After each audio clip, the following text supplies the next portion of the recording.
We've just received huge news from Modern Warfare 3, this year's Call of Duty, predominantly developed by Sledgehammer Games and being assisted, especially narrative-wise, by Infinity Ward, as we've received the fourth and final episode of Raids. And with the conclusion to this Raids, it directly ties into and teases Modern Warfare 3. Not only that, but we've received some new information pertaining to the live event that is going to be revealing Modern Warfare 3 to the world very shortly at the beginning of August. I'm so excited for this reveal. We haven't received a live event in Warzone for a very long time. The Black Ops Cold War reveal was a lot of fun and we expected them to get better and better in the future, and then they just didn't. The Vanguard reveal really wasn't that great, and hopefully this one's going to be awesome, and it seems like that is going to be the case because it seems like this reveal is going to be very different to the ones we've received previously. But yeah, be sure to stay tuned until the end of the video. It seems like the live event for Modern Warfare 3 might even be happening in DMZ as opposed to in Battle Royale. But before I talk about that, I first want to play the cutscenes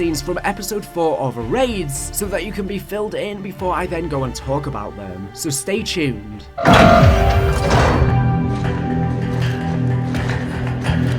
شكرا أختي. لا تستعمل هالكلمة معي.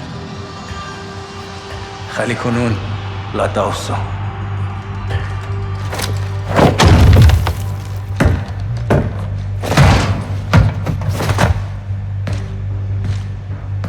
Alex, I gave you a message. Did you deliver it? If you have something to say, you can say it to me. يا إرهابيين ولا دين الحرام. I left him alive to save you. I kept myself alive to kill you.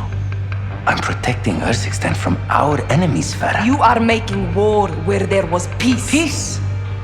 I have known no peace. You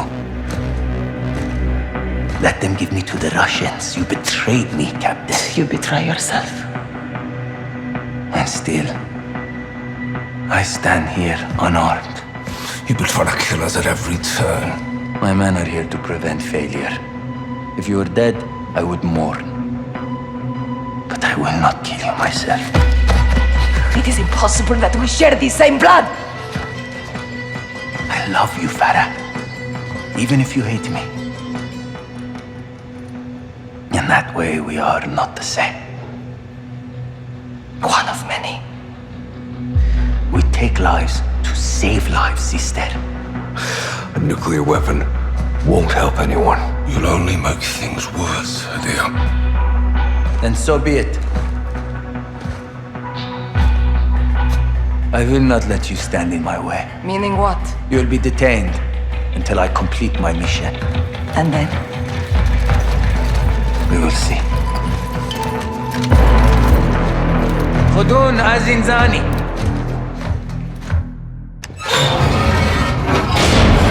Show me your hands.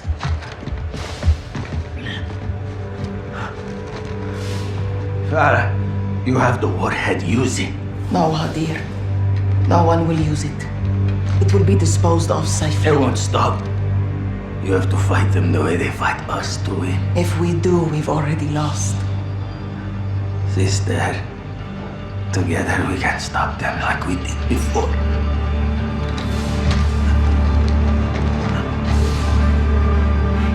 Believe me, I will. My way. With those I trust. Listen to me, Farah. They are coming.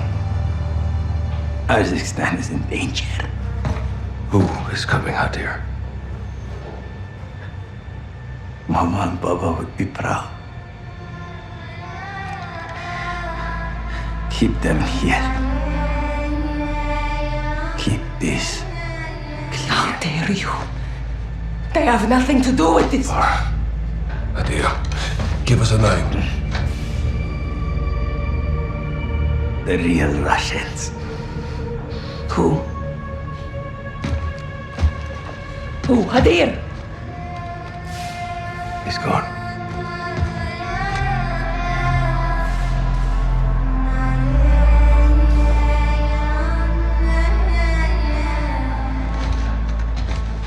Let's go. Exfil's up top.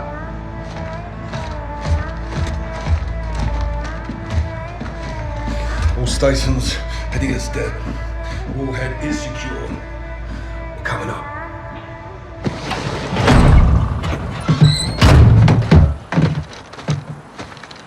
Eyes on. Got him, Laswell. Good. Load in and get off the X. Rog. Everybody in one piece? Present and accounted for. Live and kicking. Mission accomplished. Let's get the hell out of here.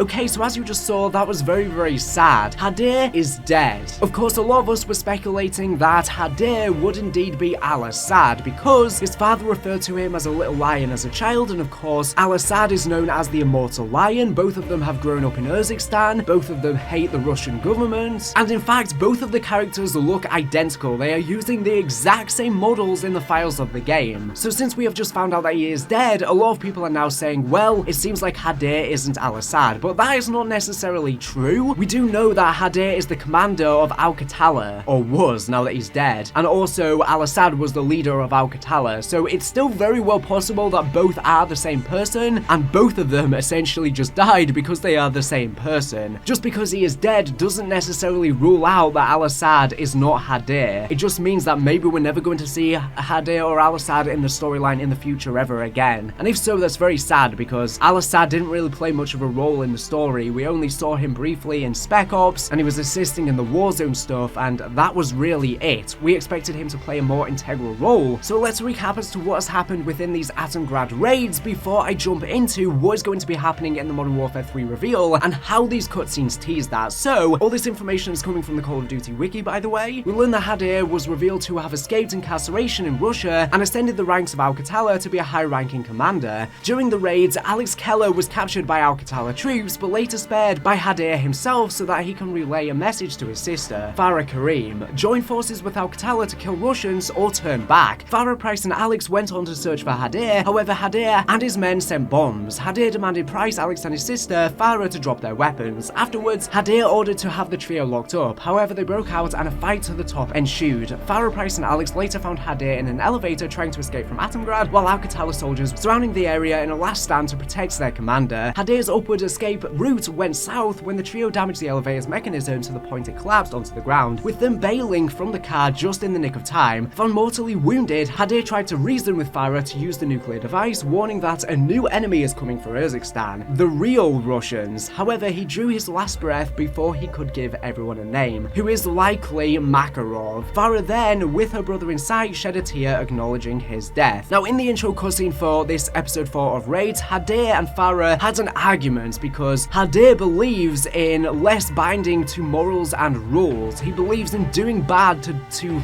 get good, which is the exact same philosophy that General Shepard stated in the Modern Warfare 2 campaign, and he's become a terrorist. But this is the opposite of Farah, which is why she has so much hatred for what he has become, because Hadir experienced traumatic things in his childhood when, of course, Al-Qatala was invaded by Urzikstan, his father died. It makes sense as to how he has become a bad person himself, but, of course, doing bad to do good just doesn't make any sense. He's essentially become what he hates, and he's just causing more conflict and war. It's not solving any problems, it's just digging deeper into it and causing more issues. Both Farah and Hadir have the same goal to liberate his people and family, but both are going about them in very different ways. Now, before Hadir dies, as he said, he says a great threat is coming to Urzikstan, the real Russians, and he tells Farah, Price, etc. that they need to use the nuclear missile against them because Hadir managed to obtain the warhead of a intercontinental ballistic missile in this Atomgrad bunker, because this bunker is an old Soviet era bunker that Perseus used to use, and he essentially managed to get his hands on this missile and was going to use it against the Russians, but he of course didn't manage to, as we stopped him and he died, and now Task Force 141 have acquired the missile and are protecting it. Before we continue with the rest of the discussion, I first have an awesome message to share with you.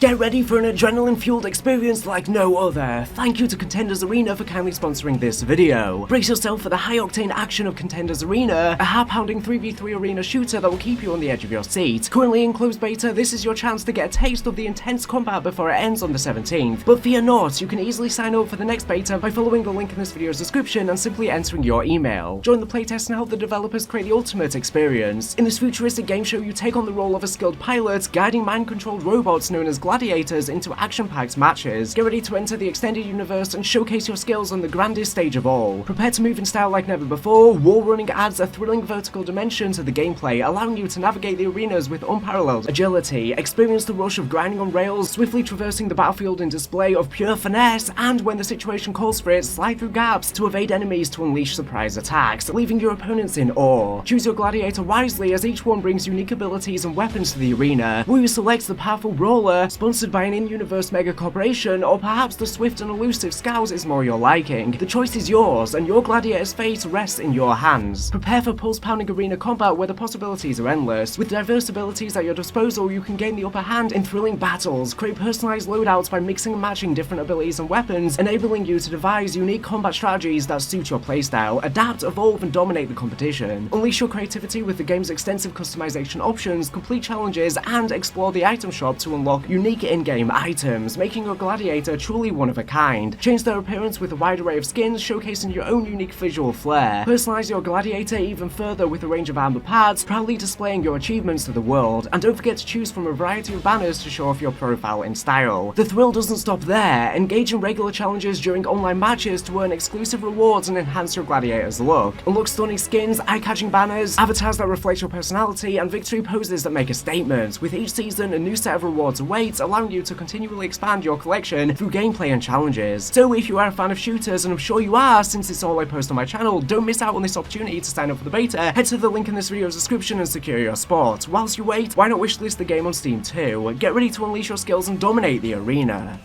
So like I said before, the real Russians that Hadir is referring to are the Russian ultra-nationalists. Well, I would say the Four Horsemen as well, but it doesn't seem like that is the case because all we know is the surviving member of the Four Horsemen in the Modern Warfare story right now is indeed Makarov, because Imran Zakhaev as well as his son Viktor Zakhaev are both apparently dead, and if Hadir is indeed Al-Assad, he's dead as well. So unless in this Modern Warfare reboot they're going to have 3 people to replace these Four Horsemen, then it doesn't seem like there is a Four Horsemen in this reboot, and we might just see Russian ultra-nationalists. Now, Hadir seems very scared when he is mentioning these Russians coming. They are going to be coming, and they are going to be coming fast, and this is of course tying into the post-credit scenes of Modern Warfare 2, with the first one of course, Laswell reveals to Captain Price a new threat is in town, who is Makarov, but Price says he already knows of Makarov, and then in the next post-credit scene, we see the reboot of No Russian, where Makarov is remotely commandeering the hijacking of a commercial plane. The men on board build 3D printed guns, and they're getting ready to hijack this plane, and the person on board of course texts with Makarov No Russian. In the original Modern Warfare 2, Makarov and the Russian ultranationalists invaded a Russian airport and gunned down innocent civilians and tried to frame it as an American attack in an attempt to usurp the Western world and start World War III, and it seems like the same could be happening with Modern Warfare 3 the reboot, with them hijacking this plane. So yeah, I am very excited to see what is happening. Now, I just want to say these raids have kind of felt really dragged out storyline wise. I was expecting something much bigger to happen at the end. They just randomly killed off Hadir as if he didn't matter, and I feel like there is so much more that could have been done with Hadir's character. I don't think they should have just killed him off randomly in this side mode. They should have kept him on. He was an interesting character and he just wasn't expanded upon enough in these raids. We didn't see enough of him, and I'm kind of upset that they just killed him off like this. It just seems unearned. And I also, like I said, expected something bigger to happen at the end, whether it be the nuke getting launched or whether it be Makarov being revealed to us or something like that, because all we've learned from this ending cutscene is really the exact same of what we previously knew within the post-credit scene of Modern Warfare 2 when Makarov was revealed to us, and when we got this No Russian post-credit scene, which is of course a teaser for Modern Warfare 3. This will probably be one of the very first campaign missions in the game. So really we're at the same point as we were previously. We could have not gotten these raids, and storyline wise it wouldn't have been much different. But I do want to say, I guess this has kind of improved our knowledge of Makarov and the Russian ultranationalist scope a little bit, because we know that they're going to be invading Urzikstan. We know that they're most likely going to be invading a lot of the world, because I think they're going to be trying to start World War III. They're going to be trying to start stuff everywhere. They're going to be trying to descend the world into chaos. That is Makarov's goal. Now, because this is a Perseus bunker and a Perseus missile, I think this gives even more credence to the theory that Makarov might be the new leader of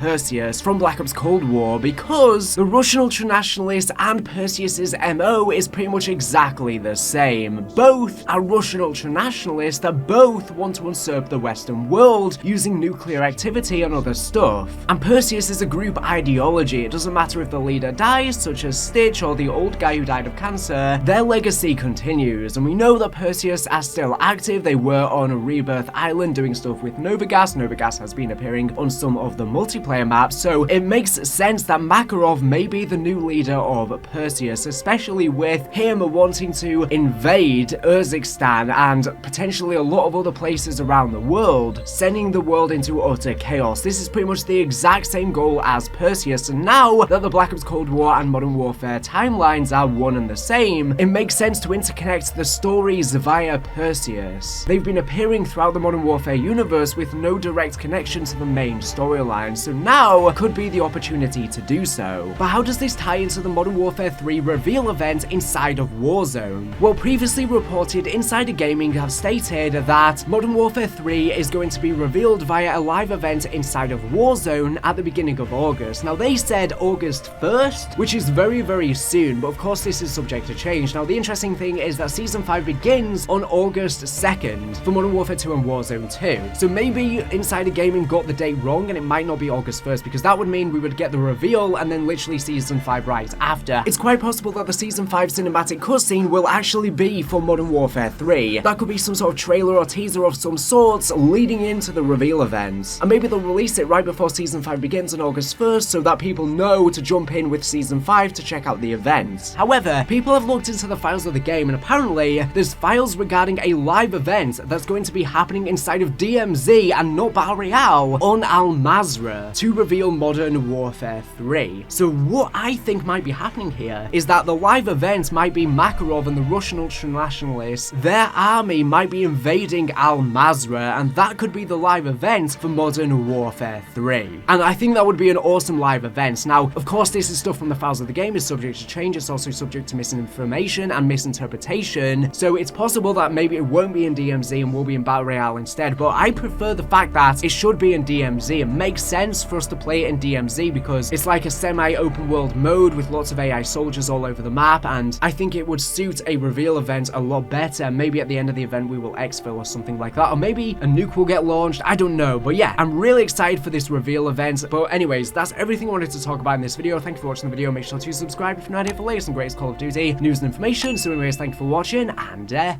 bye.